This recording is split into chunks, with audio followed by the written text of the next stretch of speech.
Hi, it's Winton Churchill with the Barefoot Consultants, and we're getting off to a start here on our Facebook Friday.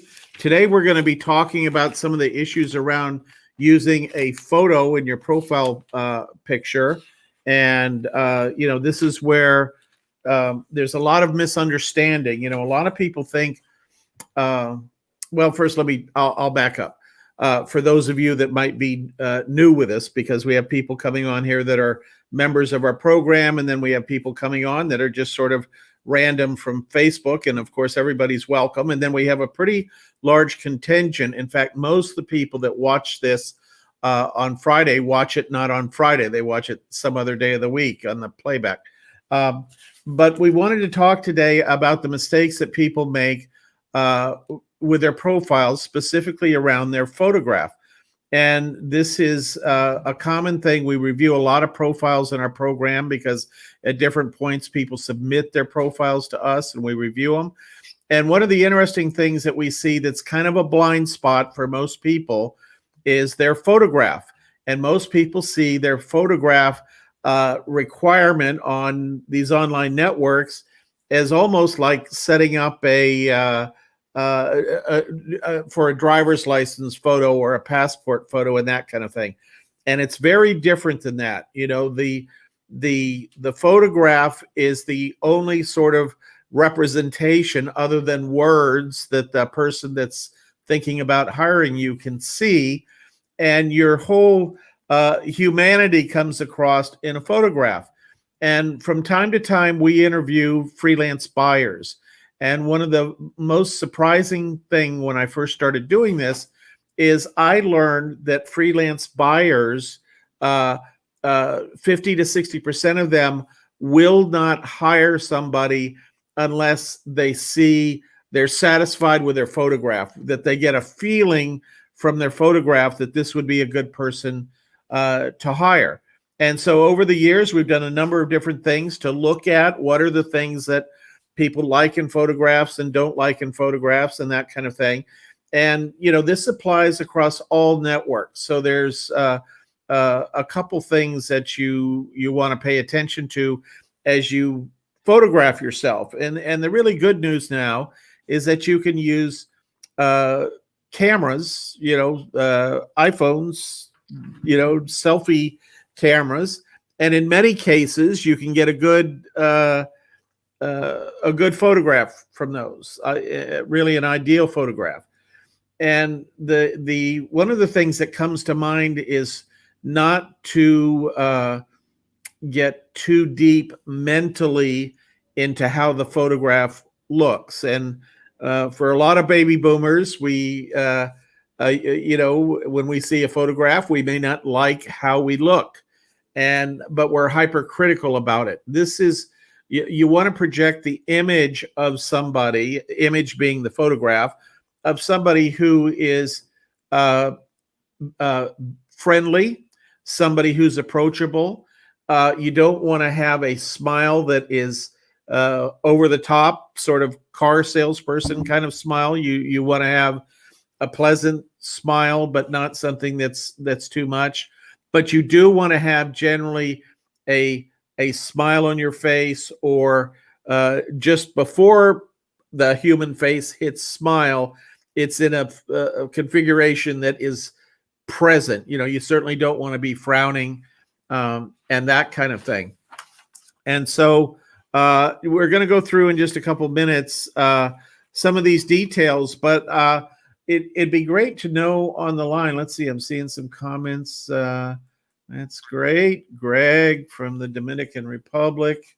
That's great. And yes, this is the October 9 version of this. And so if you're just coming on the line, if you want to type in where you're from, just give us a hi, howdy there. That would be great. Always good to see people streaming into this call. And today we're talking about our photograph. And those of you that are in our program, you have a checklist within the program that goes into all the detail of that. And there's Keys from Uruguay. Very good.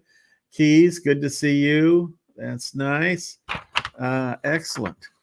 But I'm going to run through this, so you have a checklist. You might follow along. It's awkward to try to share this on the chat window, but I'm certainly going to help you with this.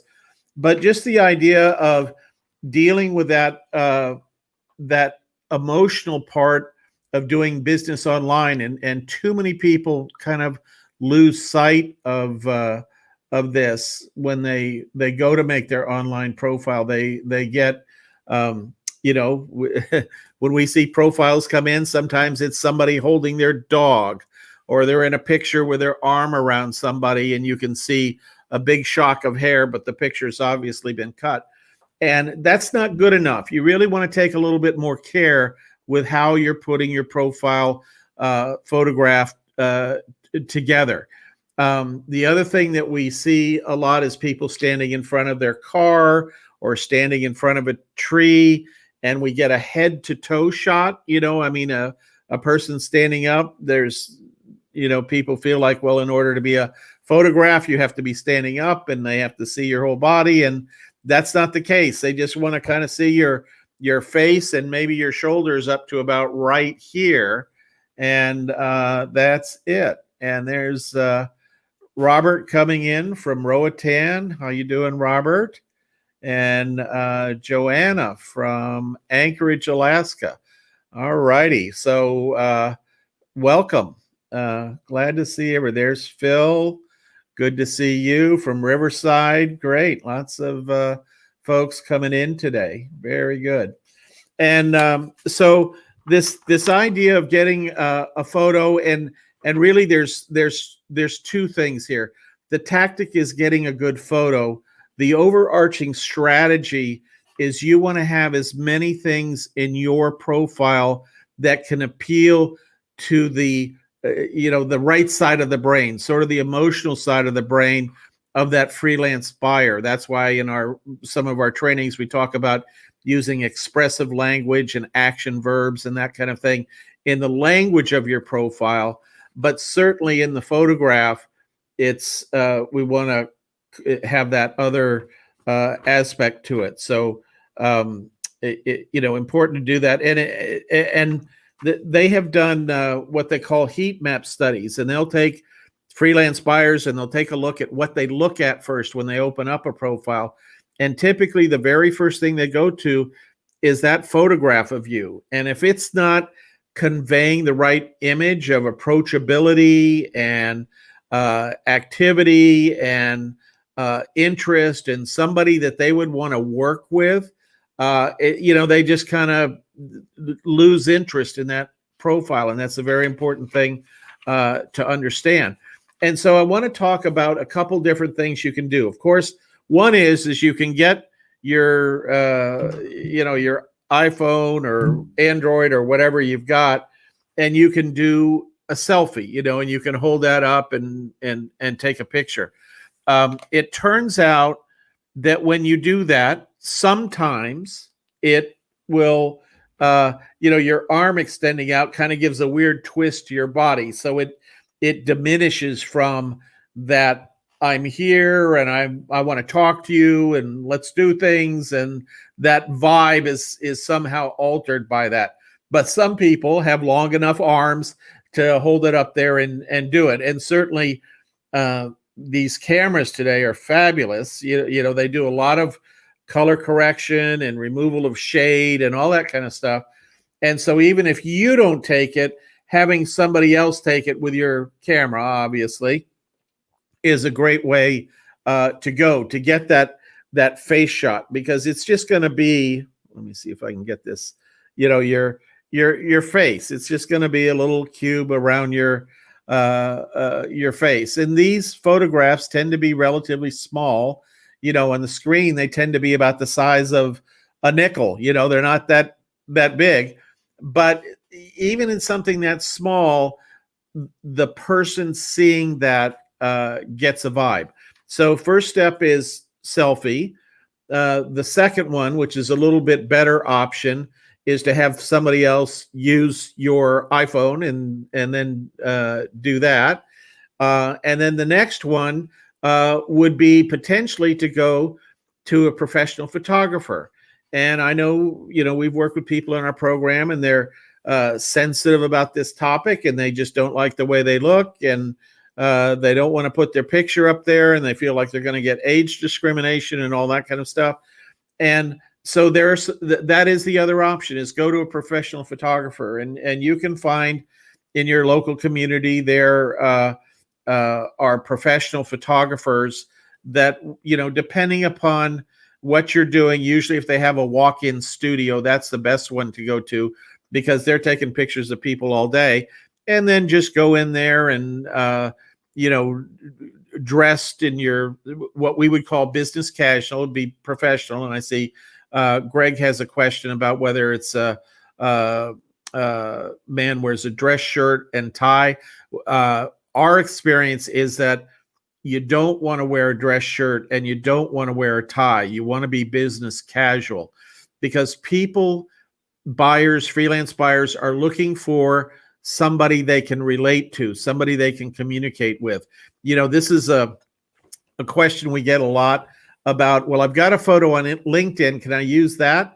And usually their LinkedIn photo screams, I'm corporate. And there is a reluctance on the part of some freelancers to hire corporate people, because the concern is that they're not good at working unsupervised or working on their own. And so that is, a very real issue to understand. So something like an open collar shirt or that kind of thing, neutral tones. I wouldn't wear one of my favorite shirts, which is this avocado shirt, because the pattern is too distracting, and you want to not have a distracting pattern. So that would be step one. And you certainly wouldn't want to wear a hat. That's a no-no. And some of the other things that you want to do is you want to have your shoulders square to the camera. Now, my shoulders are square to the camera here, but as I turn and look over my shoulder, which you will see a lot of these kind of ones, it begins to distort some of the features of your face and your head and your neck and everything. And studies have shown, psychological studies of people looking at photographs have shown that people that are at an angle to the camera, where their shoulders are, as you can see, mine are kind of at an angle, they're not considered as trustworthy. They're not considered as approachable, rather than the straight, full-on, view of the person. So just an important aspect. And so, there's a couple things. You ideally would like to have a solid color or in the background. There would be, for example, the view off my balcony here in Huatulco, it would not be an ideal thing. You would want to be standing up against a wall. It could be a painted wall, that kind of thing. It doesn't have to, you don't want it to be a white wall. You want it to have a little bit of color to it, because they will see that color. You want to be looking straight into the camera lens. So that's very important. It's interesting. Our brains have evolved over millions of years, and rewind a quarter of a million years ago to a million years ago, our ancestors made a lot of life and death decisions based on what they saw in the eyes of the other animal they were looking at, whether it be a human being or a tiger or whatever it is. We have something hardwired into our brain that tells us there's a level of safety here, or there isn't a level of safety here. So that's something to know. So you want to do that. The photograph should be cropped to only your head and shoulders, and you shouldn't have any distracting clothing or jewelry. And we've worked with a number of women that have had modest jewelry on, but not something that's really over the top. Let's see, what are some other things? Oh, this is another one, is that in some of the photographic research, and you can go out and Google this, is research on portrait photos and that kind of thing. There's a lot of interesting studies have been done. But if you have shade on your face, that's a bad thing. That tends to create distrust. So you see a lot of very dramatic pictures that are that they're kind of sinister looking. It looks like a horror show or something along those lines. And so that's what's going on. And there's Luke. Welcome in, Luke. How you doing? Hope it's not too chilly yet up in Ontario. I was talking to somebody there yesterday, and they were saying, they're not looking forward to winter, but it was fairly comfortable then. A warm, professional smile. The best part of this is to be approachable. That is the general idea. That whole approachability. That's what we're looking for. And just to put a fine point on it, we don't want any other body parts in the photo. We don't want to see hands. We don't want to see torso or anything like that. We want to see your face, and you don't want something back here that is distracting from your face. So those are some of the things. And in the chat window, I'd like to hear from those of you that are on the line, and even if you're watching this on the recording, I'll see it. It goes on there, and I get a notification every time it's in there. But I'd like to know how many people right now have a photograph that they feel satisfied with in terms of for purposes of getting onto an online freelance network. Let's see. Greg, I'm not sure I'm understanding your question. Most through our program, our kind of worldwide support group is on Tuesday night. And so that's when we do that. And of course, for the members of the program, that's always recorded, and they're able to go in and look at that afterwards. And quite a few do. And in our world, we have today, lots of different ways to connect. And certainly during the pandemic, unfortunately, lots of ways that we can't connect. It would be a great, I see what your question is. Okay, so Greg, you're in, let's see, you're in Ontario also. So I think you could private message anybody you see in here, and maybe you can form a support group. We've had, people do that over the years at different times, and we don't really have anything to do with the organization of it. But we find that people come together on a Tuesday night call, and they might see somebody that they want to be an accountability partner with or something like that. So that would be there. And yeah, that's great. I know I see your in the column there, I can see all the attendees, and I see your name quite a bit. But you're in the Dominican Republic right now. And so the best way is just to private message them through Facebook to see if they want to be an accountability partner. I know we have one pretty active group, but it's relatively small. But this kind of thing has spun off the number of things that we do, where 5 or 6 people will get together, and they'll have a phone call once a week for a half hour and share with each other what progress they're making and that sort of thing. The question is, can I give an email? Let's see here. And, I guess you could. We kind of discourage, anytime you publish your email on a public site, that's a problem, but you can certainly send your email as a direct message to anybody that you might want to get with. Let's see. Keys is saying there he's in the process of getting the profile set at the moment, but I have yet to make a good picture. Basically, more or less, my dyslexia is jumping in there. But yes, so that's something you can play around with. One of the other things to know, and I can say this from the standpoint of a professional rock and roll photographer in the past. In fact, I have a funny picture to show. Let me see if I can drag this up. I may have a funny picture to show. I don't know. Here we go. Yeah, that was me at age 21, photographing the Rolling Stones and the Who and Leon Russell and a bunch of bands back in the day. And the thing I know as a photographer is that you want to take a bunch of pictures and then be able to pick the one you like.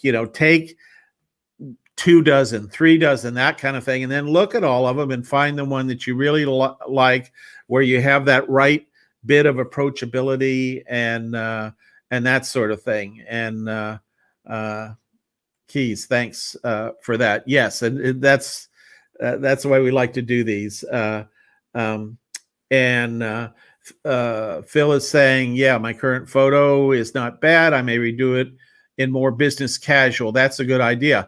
That's a very good photo you have there, Phil, right there on the screen. I would recommend just turning your shoulders a little bit more square to the camera. But that's, you've got kind of the perfect thing going there. I might do it against a background that had a shade of color to it, something other than just a white or a cream. But your photograph would be very acceptable. A little bit more of a smile could up that approachability factor just a little bit. So that would be a great thing. But this process of learning to work online and creating profiles and doing all these things is really a function. It's a process, and there's always a chance to, it's a little bit like baseball. You get on base and then you upgrade a little bit, and then you get on the next base and you upgrade a little bit. And, as you see the profiles of other people online, you'll start looking at them now in a different way, and you'll get a lot of good ideas on how to do that. And yes, Greg has you can absolutely change the photo later if you want. So different networks have different policies, but yes, that is a very doable thing on most all networks. And so as you get that professional look, in fact, one person I worked with, their goal was to they didn't like their profile photo, but it was good enough to get going and get a few jobs. And I said, well, why don't you think if you want to get a better job, find a photographer, and in some cases for $25 or $50, you can go into a studio somewhere in your local community, and they'll get the lighting right, and they might even put a little makeup on there and that kind of thing to touch some shiny stuff down and that, and they will do a good photo of you, and that might cost $25 or $50, something like that. So that would be a great thing to do with your first earnings. That kind of puts a tangible goal out there. I'm going to spend my first $50 getting my first professional photo for my now expanding freelance business. So have a little fun with it. Make it something that you enjoy doing, that kind of thing. And yeah, that's good.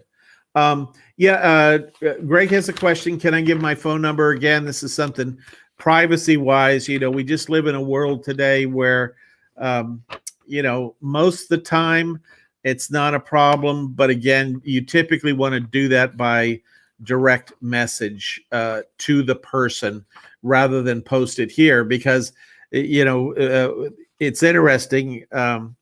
Some days on our Fridays, we'll have 60 or 70 people will watch this over a week's period of time, and other days we get over a week we'll get 2,000 to 3,000 views of a video. So we never know how many people are going to see it, whether it's going to go. I mean, for us, that's kind of viral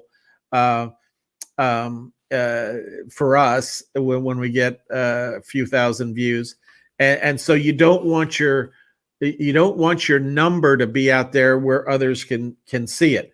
So the direct message is you go into to Messenger in Facebook, and let me just take a look and look at mine. So on mine, and I'm on the new Facebook interface, but in the upper right hand corner there's a bell, and then there's one of those sort of cartoon dialogue things with a circle and then a little line down like you'd see in a cartoon strip or something. That is Facebook Messenger, and you can open that up, and you can, if you see somebody's profile on here, you can send them a message and find out if they want to do that. So one of the things I wanted to show here is our, hold on just one second. Yeah, I understand you don't mind giving it here, but I just, my recommendation is that you do it by private message, and that just is the best security wise. Let me press a button and see if I can get my screen going here, and we will get the application window up, and yeah, there we go. So this is one of the slides that we have in our training. This is out of our program and the kind of things that we do on Tuesday night. Also, we talk about that. But the point is your client's first visual impression, and this is, we covered that as we started this, but I know a number of people have come in along the way. It communicates there's a real human behind this profile, and the phrase I like is nobody gets a good chance to make. Let's see, you don't get a second chance to make a good first impression, and so that's what we're going for. And I want to show you even of these examples that we have that are fairly good. There's a couple things, a couple critiques I would give as well. Like this woman here, I don't know if you can see it, but there's more shade on the left-hand side of her face as you're looking at it than the right side. The lighting is better on the right side. And that shade is, this is a very good picture, but it could be improved if there wasn't so much shade on that side of the face. And so here's another picture, guy with glasses. One of the interesting things to know is that people that wear glasses are perceived as more intelligent than people that don't wear glasses, interestingly enough. And this has been extremely well researched because it has to do with advertising and what newscasters do and all that kind of stuff. So it's a very researched topic. And so if you have glasses, you might want to take a number of pictures of those. Maybe you don't wear them all the time. Maybe you only wear them when you're at the computer, but that will give your photograph a slight advantage in all of this. The other thing here is that in this case, he's wearing a shirt and a tie. And as we mentioned earlier, and we had a lot of people come on the line after we mentioned that, you really want to have a business casual look, because when buyers are looking for freelancers, they're typically looking not so much looking for the corporate type as they're looking for somebody they can connect with, somebody that comes across as friendly. I might say in one way, somebody that's a little bit informal, that the psychology behind that is the perception is that somebody that wears a shirt and a tie is coming out of a corporate environment. And the perception among freelance buyers is that sometimes corporate people can be difficult to work with because they're used to being kind of managed in their work very closely, especially if they're working in the same building with their boss or what have you. And that is not what they're looking for. They're looking for somebody who is self-initiating, somebody, a self-starter. They can work on their own without a lot of supervision. So that's one thing there. But he has a nice blue background. That's a good background there. And the picture of the woman in the lower left-hand corner, the only suggestion I would make there is that her shoulders are not square to the camera. She would want to turn her shoulders square to the camera and look right into the camera. So those are all good pictures, but that's how you would make them a little bit better picture. So just chop that off there. See if there's some other questions. Shannon, welcome.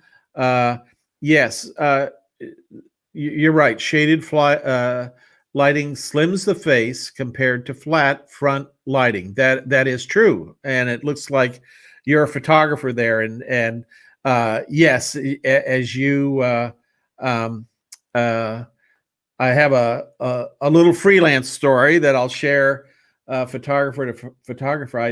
I talked about this, gosh, a month or two ago. Let me see if I still have the picture. One of my very first freelance jobs in my 20s. Oh no, I guess I don't have the photograph there. Was working for PBS, taking photographs of the 1972 convention in Republican and Democratic conventions back then. And let me see if I can find this thing, because it really demonstrates the point. And Shannon, you certainly know, because you've photographed our events before. You've done fabulous photos for our people in Atlanta. That we had. So lots of good stuff coming out of that. But I wanted to, let me see if I can find this thing, and while I look around for that, we'll just keep talking. But yes, the shadow is something that brings a different mood to a photograph and says different things about you. And an actor might want to have a kind of a, they want to create a vibe of somebody that's distressed or going through some kind of trouble, or creating an emotion. And while that's good, we don't want to have your buyer is looking for a situation where they don't really, they're not looking for a lot of emotion. They want somebody that's happy, somebody that they can work with, somebody that they feel comfortable talking to. In fact, just as a sidebar, this is a big problem with just how we represent ourselves online and things like the Zoom and that sort of thing. So yes, I have the picture now. So there's a guy. Let me see if I can get this picture up. He was I apologize for this being kind of small, but let me know if you can see this. I have to turn it on here.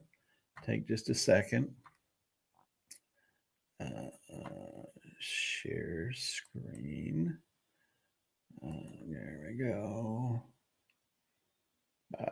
Application window.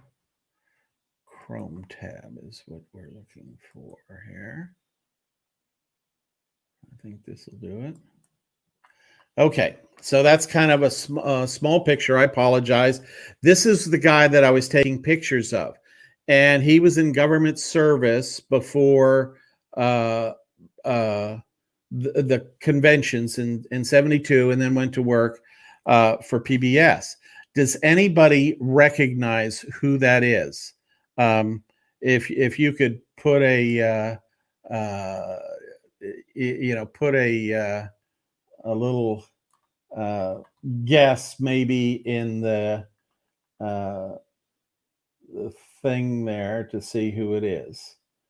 Anybody got an idea who that is? Okay. The very next thing, let me go back to the top. His name is Bill Moyers, and certainly went on to have a fabulous career.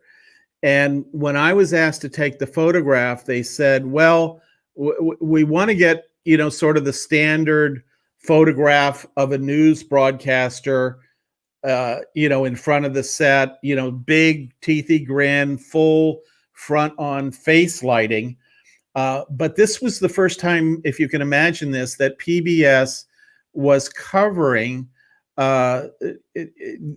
these conventions in 1972. They'd never covered a convention before. They were kind of the ballet and classical music channel back in 1972, and this is their first venture into news. And so there was a guy there that was the producer of the whole deal from PBS by the name of Jim Carrion, and he said, I want to get a picture that shows a quality of gravitas, a quality of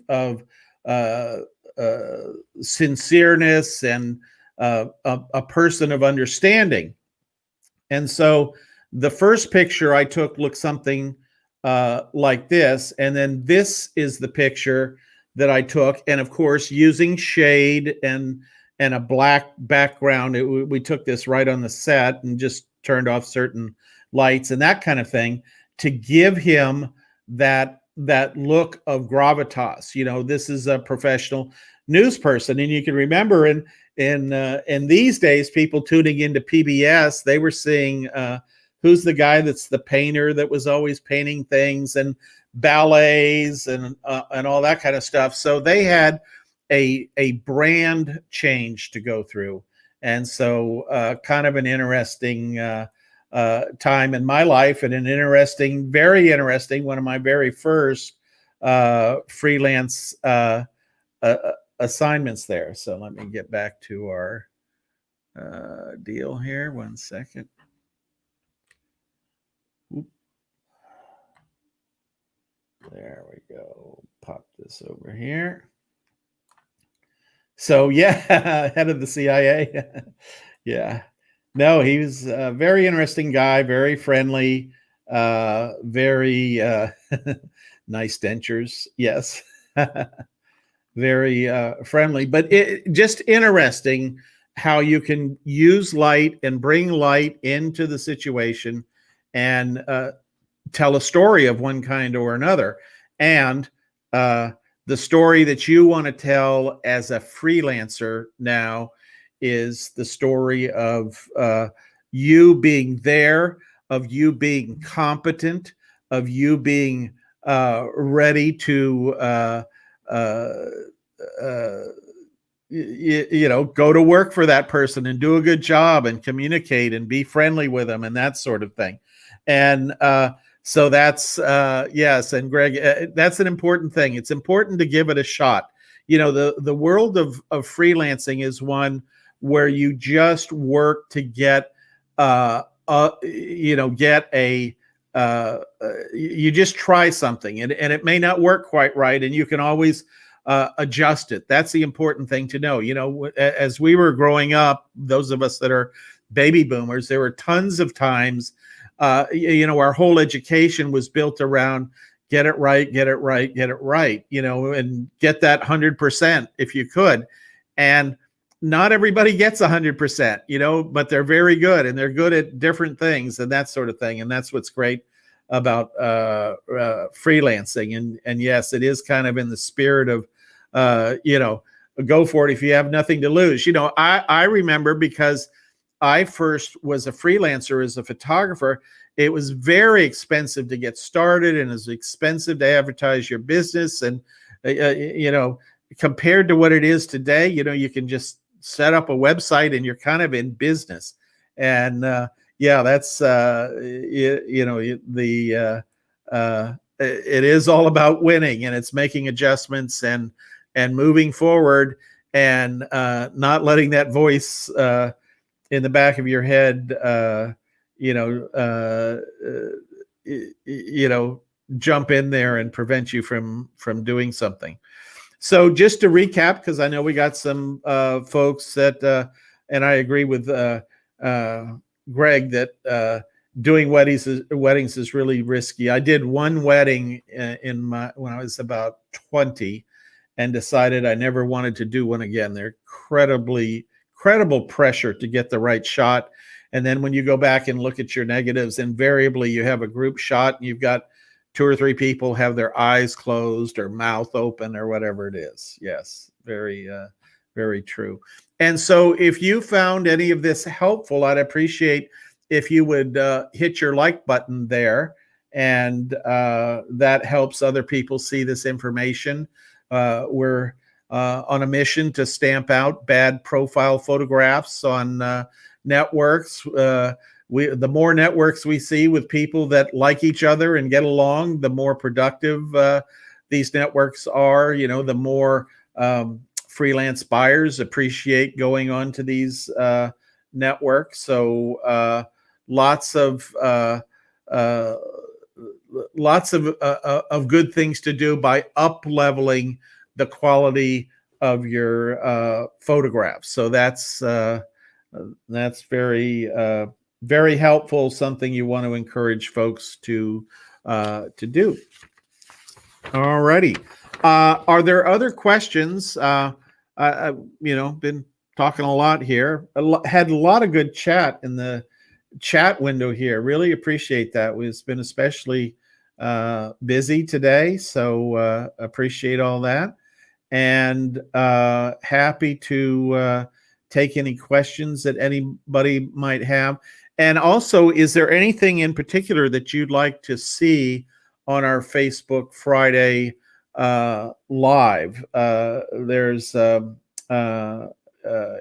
couple questions that we sometimes bring in from our Tuesday night call that we didn't have time to answer, and there are other places the questions kind of stream in from our support and that sort of thing. So just happy to tailor this to what's interesting to you. A big topic we get a lot of: which network should I be working on? That's a fairly common question. There's over 150 networks out there, that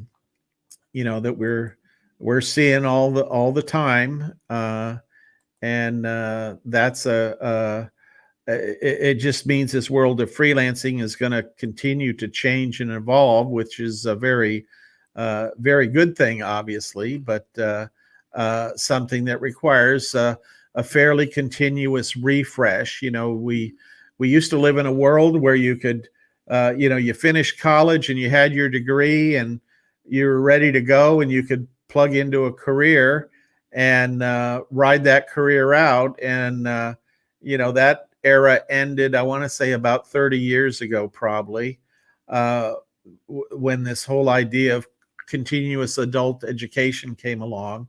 And really, we all have had to kind of keep up with things. When we work for companies, they were always training us on some new activity or training us on ethics, career ethics, or that kind of thing, and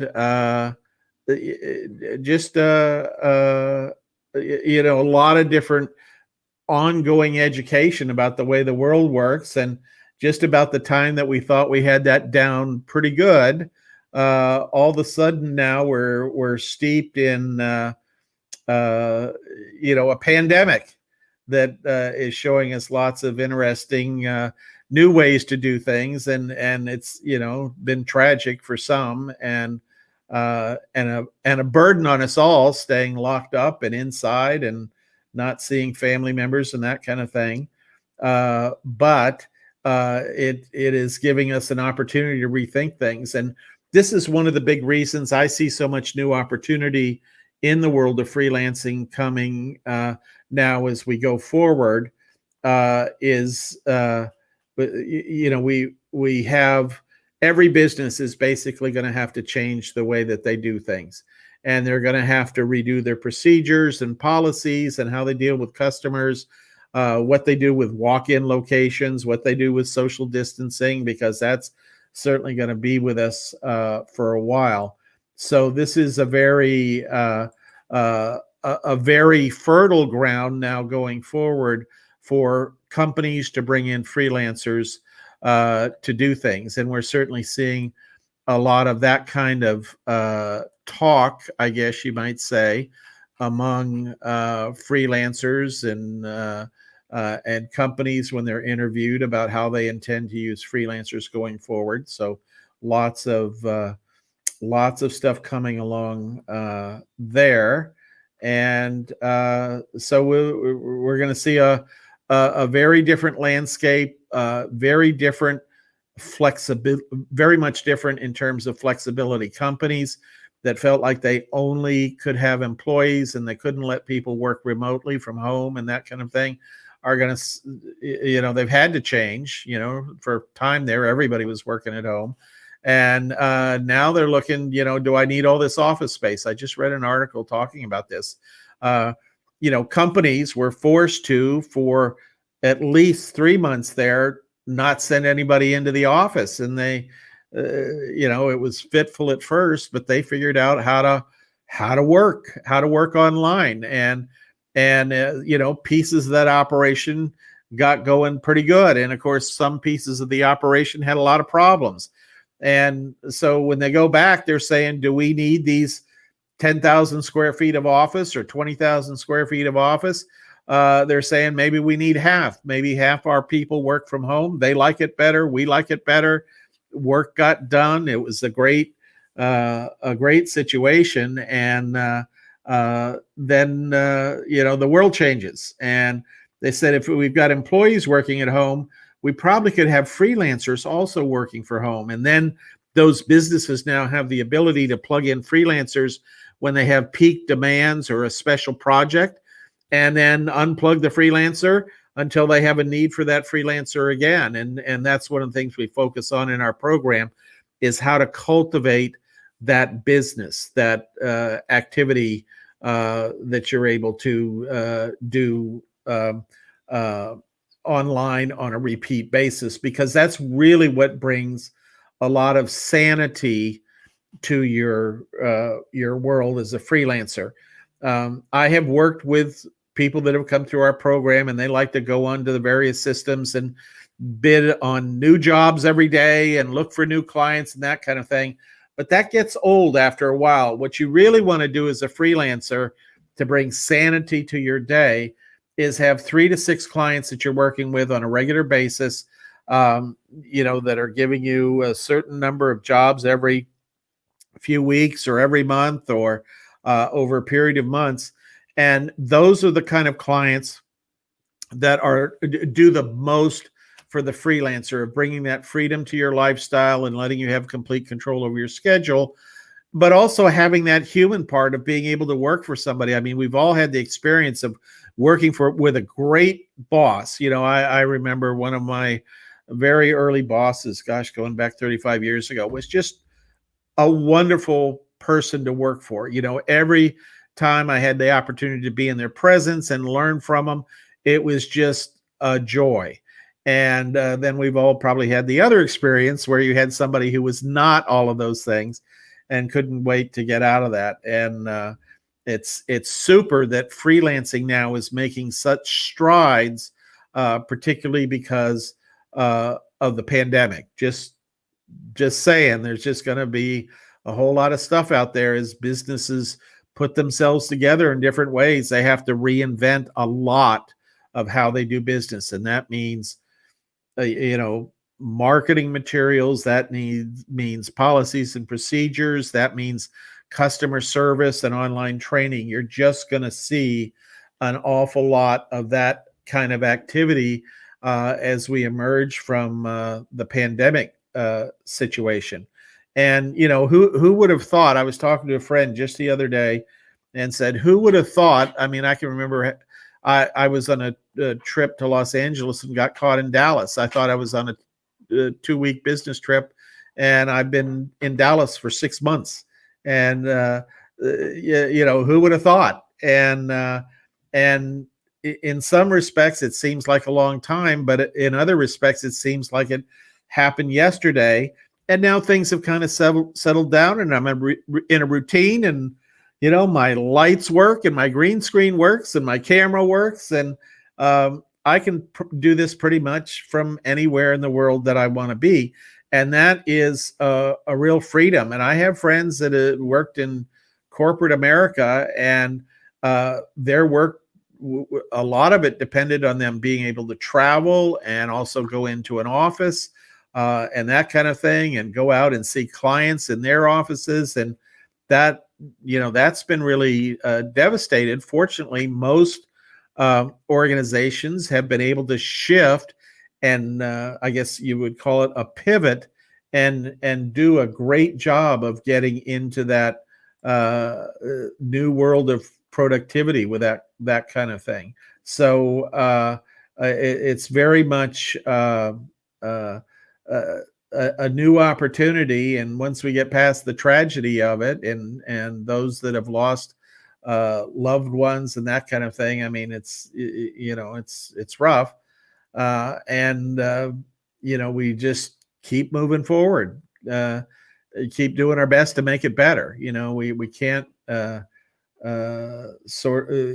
we can't undo what has happened. And certainly in the past, these pandemics have, as they've come through every 100 years or so, has been a scourge on the planet, and just the kind of thing that happens. The good news is usually once they happen, they don't happen again for another 100 years. And the other good thing is that there's lots of good treatments now available, and a lot more people, if they get into the hospital, are surviving this stuff. Once they do get into the hospital, which is a very different situation than was going on in the first few months of this, because they frankly just didn't know or didn't understand how to treat it, and all that kind of thing. So freelancing, pretty much an uptick. You want to get your profile put together. You want to get all the pieces done. For those of you that are members, we love to see you on Thursday night. That's where we put our shoulder to the plow, or whatever analogy you want to use, where the rubber meets the road, where we get our traction. We do training similar. You've seen some of the slides that we use. Do training on how to really tune up that profile and getting it performing for you at an optimum level, and then talk about all kinds of other things like bidding strategies and that kind of thing. So I'm gonna pop in. Let me see if I can get the book. I just got the sales reports of my book, and I'm very delighted with how it's going. It's available through my publisher, International Living. And gosh, where did that? I thought I had a picture of it somewhere here. Let's see. I know I got it here. There we go.